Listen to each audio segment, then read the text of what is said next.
Assalomu alaykum. Bugun bir-birimizga yordam beramiz mavzusi bilan tanishamiz. Darsimiz 3 maqsadga asoslangan holda olib boriladi. Birinchi maqsad ta'limiy maqsad, ya'ni o'quvchilarga yordam berish, minnatdorchilik bildirish, mehr va hamjihatlik haqida tushuncha beramiz. Ikkinchisi tarbiyaviy maqsad. Bunda o'quvchilarni do'stlarga yordam berish, rahmat aytish, odobli bo'lishga o'rgatamiz. Jamoada ishlash hamda o'zaro hurmatni shakllantiramiz o'quvchilar orasida.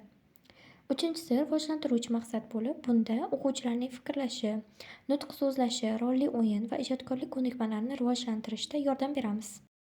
Dars 3 qismda olib boriladi. Birinchisi tashkiliy qism, ya'ni o'quvchilar bilan salomlashamiz hamda o'quvchilarni darsga tayyorgarligini tekshiramiz va o'quvchilarni olib borayotgan darsimizga tayyorlaymiz.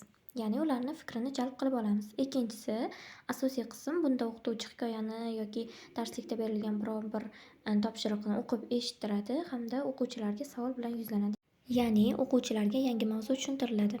Uchinchi qism yakuniy qism bo'lib, bunda yangi mavzu xulosalaymiz hamda o'quvchilarga baho qo'yamiz va ularni rag'batlantiramiz hamda o'quvchilarga uyga vazifa berib yuboramiz. Bugungi darsimizni yaxshilik qil, mehr soch, dunyo yorishadi shiori ostida olib boramiz. Ya'ni yaxshi ishlar qiling, odamlarga mehribonlik bilan muomala qiling, mehribon hamda samimiy bo'ling. Shunda dunyo chiroyli va quvonchli joyga aylanadi deb tushuntiramiz.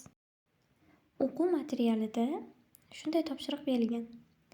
Madina, menga hovlini tozalashga yordam bera olasanmi? Albatta, ikkimiz bu ishni tezda bajaramiz. O'rtoqlarimiz bilan o'ynashga ham vaqtimiz qoladi. Bu topshiriq orqali o'quvchilardan yordam so'zi haqida so'raymiz, ya'ni u qanday ma'noni anglatadi siz uchun, qanday so'z. Bu yordamda kichik suhbat ham olib borishimiz mumkin. Nega yordam berish muhim? Demak o'quvchilar, biz birdamlikda, birgalikda ish qilsak, ishimiz ham tez bitar ekan, to'g'rimi? So'nggi marta sizlar kimga yordam bergan edingiz? Darslikda berilgan hikoyani o'quvchilarga ifodali o'qib eshittiramiz. Sher bilan sichqon. Sher daraxt tagida uxlab yotardi. To'satdan sichqon uning ustidan yugurib o'tibdi. Uyg'onib ketgan sher uni tutib olibdi. Sichqon sherdan qo'yib yuborishini so'rab yolvoribdi. Agar meni qo'yib yuborsang, men ham senga yaxshilik qilaman. Sher sichqonning gapini pisand qilmay kulibdi. Lekin baribir uni qo'yib yuboribdi. Bir kuni ovchilar sherni tutib, arqon bilan daraxtga mahkam bog'labdi. Sherning azobdan o'kirayotganini eshitgan sichqon yordamga kelibdi. Arqonni kemirib uzibdi va shunday debdi: "Esingdami? Senga ham yaxshilik qilaman deganimda kulganding. Endi sichqonning ham yordami tegishi mumkinligini ko'rib turibsan." O'qituvchi hikoyani foydali o'qib beradi. O'quvchilar savollarga javob berishadi.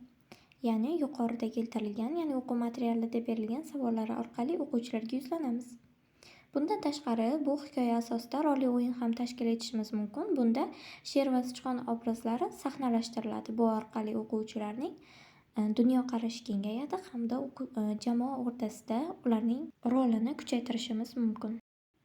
O'quvchilar, kimdir sizga yordam bersa, albatta unga rahmat aytib qo'ying. Minnatdorchilik sizga yordam bergan odamni xursand qiladi. Birov bergan yordamga e'tiborsiz bo'lish odobdan emas.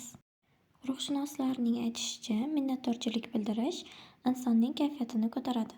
Bu har ikki odam uchun ham foydalidir. Minnatdorchilik bildirgan va uni eshitgan odam o'zini baxtli his qiladi, ruhi tetik bo'ladi, yaxshi uxlaydi. Bolajonlar, siz ham bir-biringizga dars jarayonida yoki darsdan tashqarida yordam berib turasizlarmi? Endi bolajonlar, sizlar bilan maqollarning davomini topamiz. Katta ishda kichik yordam ham qadrlidir. Mard kurashda, do'st tashvishda, dono g'azabda sinalar. Birikkan kuch, birikmagan kuch puch.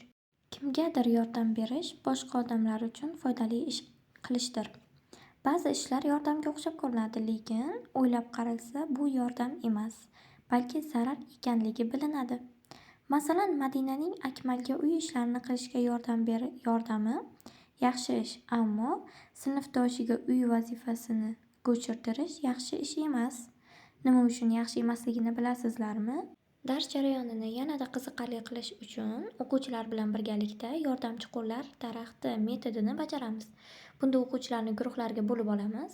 Har o'quvchi qo'l shaklida kesilgan qog'ozga men boshqalarga qanday yordam bera olaman deb yozadi, ya'ni uning markaziga yozadi va chizilgan barmoqlarga beradigan yordamini yozib chiqadi. Bu metod uchun ma'lum bir vaqt ajratiladi va o'quvchilar mana shu paytgacha qaysi guruhda eng ko'p yordam yig'ilgan bo'lsa, o'sha guruh g'olib sanaladi.